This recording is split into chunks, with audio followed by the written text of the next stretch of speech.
பார்த்து கொண்டிருக்கக்கூடிய என் இனிய தமிழ் நெஞ்சங்களே, உங்கள் அனைவருடைய இல்லங்களிலும் மகிழ்ச்சியும் சந்தோஷமும் பெருகட்டும், அன்பும் ஆனந்தமும் நிலைத்திருக்கட்டும். இந்த அற்புதமான தருணத்தில் உங்களோடு பயணிப்பதில் பெரும் மகிழ்ச்சி அடைகின்றேன். நிறையா இப்போ உலகம் முழுவதும் நம்ம பார்க்குறோம். உலகம் முழுவதும் வாழ்க்கை ஓடிட்டுருக்கு. இந்த நோய் எதிரி கடன் இல்லாத வாழ்க்கை இருக்கா அப்படின்னா அது ஒரு பெரிய கேள்விக்குறியாக இருக்குது. பயமாக இருக்குது. வாழ்க்கையில் என்ன நடக்க போதோ, என்ன செய்ய போதோ அப்படின்னு வாழ்க்கையை நினச்சி கூட ரொம்ப கவலைப்படுறோம். 12 ராசிகளில் கடனே இல்லாமல் நான் வாழ்ந்துட்டுருக்கேன் அப்படின்னு நம்ம எத்தனை பேர் சொல்கிறோம்?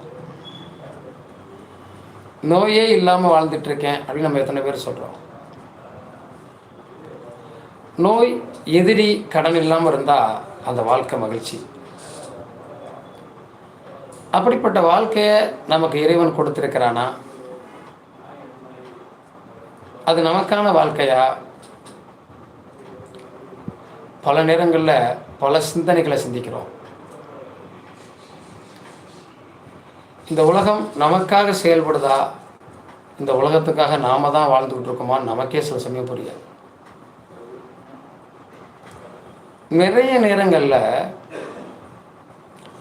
இந்த நோய் எதிரி கடனை சந்திக்காதவன் பணக்காரன் சொல்லுவோம். அப்படிப்பட்ட இந்த நோய் எதிரி கடனை சந்திக்காத மனிதர்கள் இருக்காங்களா அப்படின்னா ஆச்சரியத்துக்குரிய விஷயம்தான். அப்படிப்பட்ட இந்த நாளில் இந்த விஷயங்களை பற்றியும் கொஞ்சம் பார்க்கலாம்.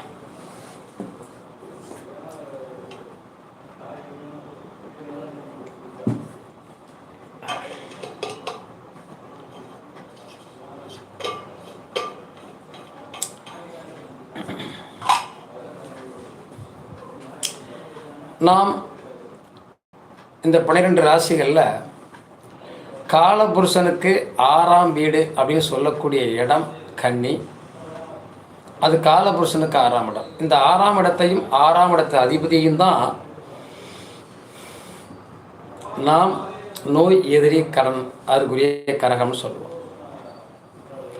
ருண ரோக சத்துருக்கு காரக கரகம் செவ்வாய்னு சொல்லுவோம். இந்த ரெண்டுக்கும் சில தொடர்புகள் இருக்குது. இந்த நோய் எதிரி கடன் நம்மை தாக்காமல் இருந்தாலே வாழ்க்கையில் பல நேரங்களில் நிறைய வெற்றி வாய்ப்பை குவிச்சிட முடியும். இந்த வெற்றி வாய்ப்பை குவிப்பதற்காகவே நாம் பல தடவை பல விஷயத்தை பற்றி சிந்திச்சுக்கிட்டே இருப்போம். நமக்கு இப்படி ஒரு நல்ல காலம் வந்துடாதா, இந்த வட்டம் நமக்கு பொருளாதாரம் சிறப்பாகிறாதா, விவசாயம் பண்ணக்கூடிய இந்த வருஷம் விவசாயம் நமக்கு நிறையா வந்துடாதா, இந்த வருஷம் நகை எடுத்துட மாட்டோமா, சொத்து சேர்த்துட மாட்டோமா, இப்படி நம்ம ஒவ்வொரு விஷயத்தை பற்றி யோசிச்சுக்கிட்டே இருப்போம்.